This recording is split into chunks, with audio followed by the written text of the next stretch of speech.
إله إلا الله والله أكبر ولله الحمد الله أكبر لا إله إلا الله والله أكبر ولله الحمد الله أكبر لا إله إلا الله والله أكبر ولله الحمد الحمد لله الذي فطرنا على حب دينه والتمسك بأهدابه والصلاة والسلام على سيدنا محمد الذي جاهد لنشر تعاليم الإسلام وآدابه وعلى آله وصحبه الذين اهتدوا بهديه ففازوا برضوان الله وثوابه أما بعد فأعوذ بالله من الشيطان الرجيم بسم الله الرحمن الرحيم إن الله وملائكته يصلون على النبي يا أيها الذين آمنوا صلوا عليه وسلموا تسليما فلما بلغ معه السعي قال يا بني إني أرى في المنام أني أذبحك فانظر ماذا ترى صدق الله العظيم وصدق رسوله النبي الكريم الأمين ونحن على ذلك لمن الشاهدين والشاكرين والحمد لله رب العالمين إن الله وملائكته يصلون على النبي يا أيها الذين آمنوا صلوا عليه وسلموا تسليما درود پاک پڑھ لیجئے الصلاة والسلام عليك يا سيدي يا رسول الله وعلى آلك وصحابك يا سيدي يا حبيب الله الصلاة والسلام عليك يا سيدي يا رحمة للعالمين غریبم یا رسول اللہ غریبم یا رسول اللہ غریبم ندارم در جہاں جست و حبیبم غریبم یا رسول اللہ غریبم مرض دارم زیسیاں لا دوائی مرض دارم زیسیاں لا دوائی مگر الطاف تو باشد طبیبم غریبم یا رسول اللہ غریبم بری نازم کے ہستم امت تو بری نازم کے ہستم امت تو بری نازم کے ہستم امت تو گناہ گارم ولیکن خوش نصیبم غریبم یا رسول اللہ غریبم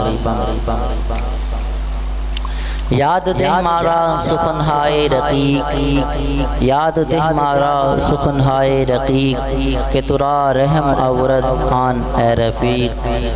یا الہی سکرت ابصارنا فاعف عنا اسقلت اوزارنا یا الہی سکرت ابصارنا فاعف عنا اسقلت اوزارنا نام احمد چن چنی یاری کنت نام احمد چن چنی یاری کنت تاکہ نورش چن مددگاری کنت سیدو سرور محمد نور جان سیدو سرور محمد نور جان بہترو مہتر شفیع مجرماں میم مکھ نہ موڑا توڑے دکھ ستاون میم مکھ نہ موڑا توڑے دکھ ستاون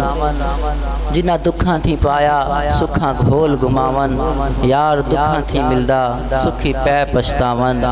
یار دکھاں تھی ملدا سکھی پے پشتاون جدہ ڈھول گل آوے دکھ دور ہو جاون جدہ ڈھول گل آوے دکھ دور ہو جاون اللہ جل جلالہ اما نوالہ و اعظم شانہ و اتم برہانہ کی حمد و ثنا حضور اکرم نور مجسم شفیع محشر مالک کوثر محبوب دلبر تاجدار عرب و عجم تاجدار کائنات جناب احمد مجتبی محمد مصطفیٰ صلی اللہ علیہ وآلہ وسلم کی دربار گوہر بار میں عطیہ درود و سلام کا نذرانہ پیش کرنے کے بعد میرے معزز و محترم و محتشم سامعین اعظام السلام علیکم ورحمۃ اللہ وبرکاتہ سب سے پہلے حاضرین مجلس کو میری طرف سے عید الاضحیٰ کی اور عید قربان کی ڈھیروں خوشیاں مبارک ہوں، اور دعا کرتا ہوں کہ مالک کریم مالک لم یزل آپ کی خوشیوں میں اسی طرح روز بروز اضافہ فرماتا رہے، آپ کو ہر دن ہر رات ہر روز ہر شب نئی خوشیاں عطا کرے، آپ کی ہر صبح نیا سویرا لے کر طلوع ہو، اور آپ کی ہر رات اللہ رب العزت کی یاد میں گزرے۔ محترم سامعین اعظام، عید قربان کا دن احساس اور جذبے اور قربانی کا دن ہے۔ ہر دن کے اپنے اپنے کچھ تقاضے ہوتے ہیں، تو اللہ رب العزت نے یہ دن ہمیں عطا کیا تو اس کے بھی کچھ تقاضے رکھے ہیں۔ یہ دن ہم سے تقاضا کرتا ہے کہ ہم احساس، قربانی اور جذبہ پیدا کریں اپنے اندر، اور یہ بھی تقاضا کرتا ہے کہ غریب پروری اور حسن سلوک صلہ رحمی کا مظاہرہ کریں۔ جو ہم سے غلطیاں اور کوتاہیاں ہو چکی ہیں ان سے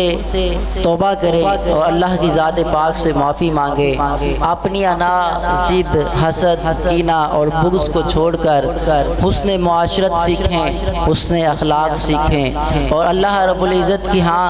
قربانی پیش کریں۔ جانور کی قربانی پیش کرنے کے ساتھ ساتھ اپنی خواہشات کی بھی نفی کریں، اپنے اندر کی خواہشات کو مار کر اللہ رب العزت کی راہ کی طرف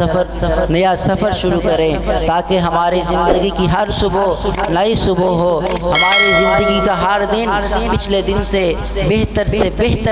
تر ہوتا جائے، اور بہترین ہم اپنے اس دن کو بنائیں، یعنی ہمارا پچھلا دن ہمارے اگلا دن جو آنے والا ہے پچھلے دن سے بہتر تر ہو۔ اللہ رب العزت فرماتے ہیں نا وَلَلْآخِرَةُ خَيْرٌ لَكَ مِنَ الْأُولَىٰ، حضور آپ کی آنے والی ہر گھڑی پچھلی گھڑی سے ہم اس کو بہتر تر بناتے جا رہے ہیں۔ اور حضور کا فرمان ہے کہ مسلمان ہے وہ شخص جس مسلمان اور مومن کو چاہیے کہ اپنے پچھلے دن سے بہتر دن بنائے اگلے دن کو، اور اس عید قربان کا یہ تقاضا ہے کہ ہم ہر طرح کی آسائش، حرام اور آسودگی کو ترک کریں اور اللہ رب العزت کی راہ کی طرف گامزن ہو جائیں اور سفر زندگی شروع کریں۔ محترم سامعین کرام، آج ہم نے سنت ابراہیمی ادا کرنی ہے۔ سنت ابراہیمی ادا کرنی ہے۔ دراصل اس کے پیچھے کی کہانی اور داستان انوکھی داستان ہے۔ اگر اس داستان کو ہم چھیڑیں تو چھیڑتے ہی رہ جائیں اور اس کا قصہ ہم سے بیان نہ ہونے پائے، اور یہ داستان ایسی داستان ہے کہ مالک کریم نے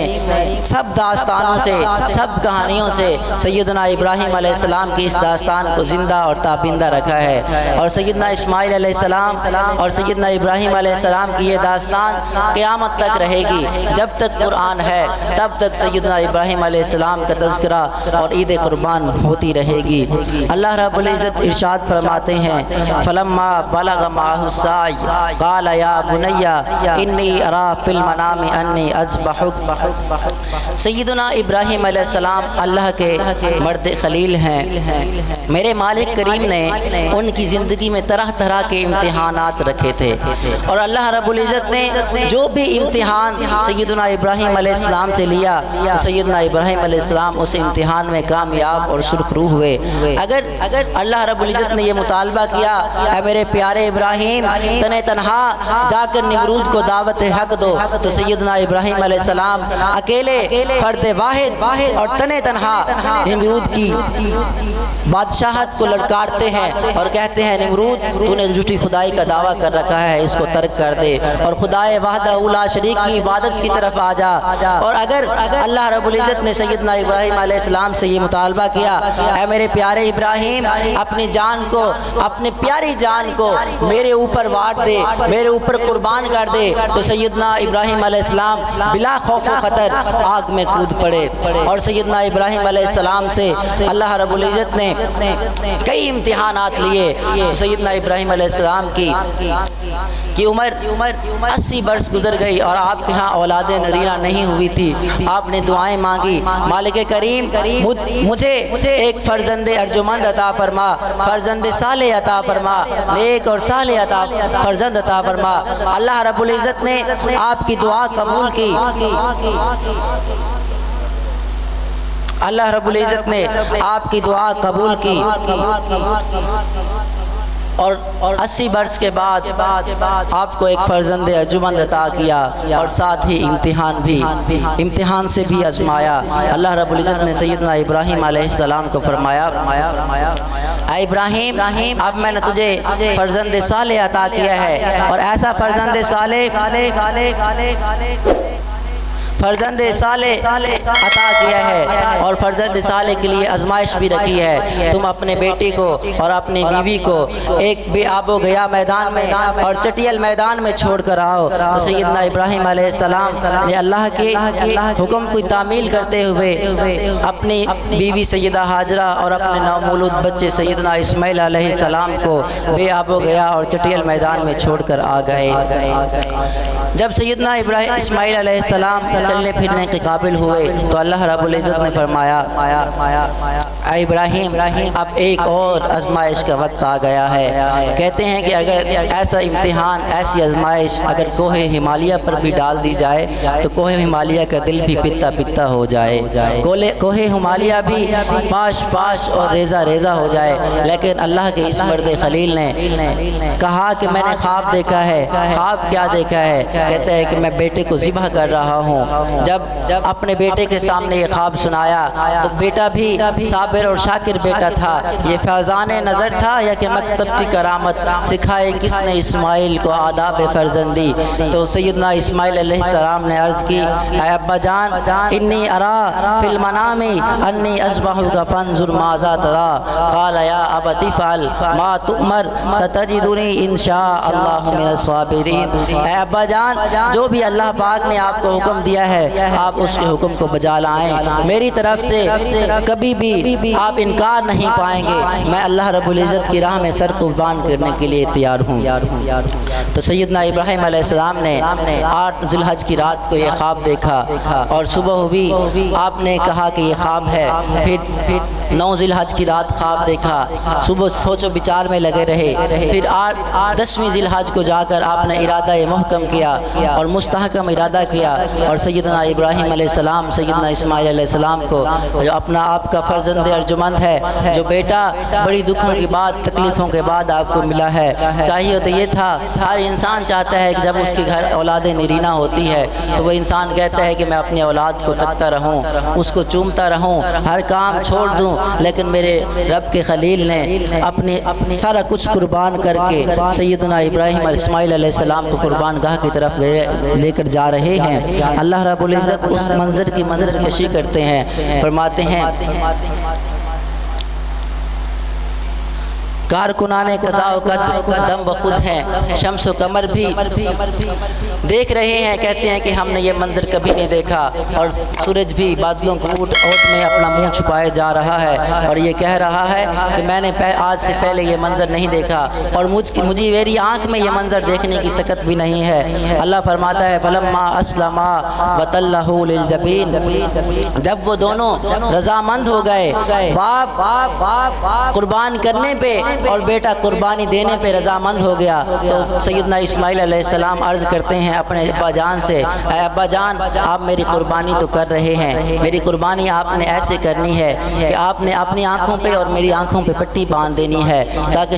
شفقت پدری اللہ رب العزت کے حکم کی تعمیل کی آڑ میں اللہ رب العزت کے حکم کی تعمیل کے آڑے نہ آئے۔ اور سیدنا ابراہیم علیہ السلام نے یوں ہی کیا اور عرض کی ابا جان مجھے گردن کے بال لٹائیے، مجھے سر کے بال لٹائیے، تاکہ جب آپ مجھ پر چھری چلا رہے ہوں آپ کی آنکھیں مجھے دیکھ کر ترس نہ کھا جائیں۔ تو سیدنا ابراہیم علیہ السلام کے اس ادا کو اللہ رب العزت نے قرآن کریم کے اندر ذکر کیا ہے، وَتَلَّهُ لِلْجَبِينِ، سیدنا ابراہیم علیہ السلام نے ان کو ماتھے کے بل لٹایا، جب لٹا دیا سب کچھ ہو گیا، چھری چلانے لگے، چھری نہ چلی، تو سیدنا ابراہیم علیہ السلام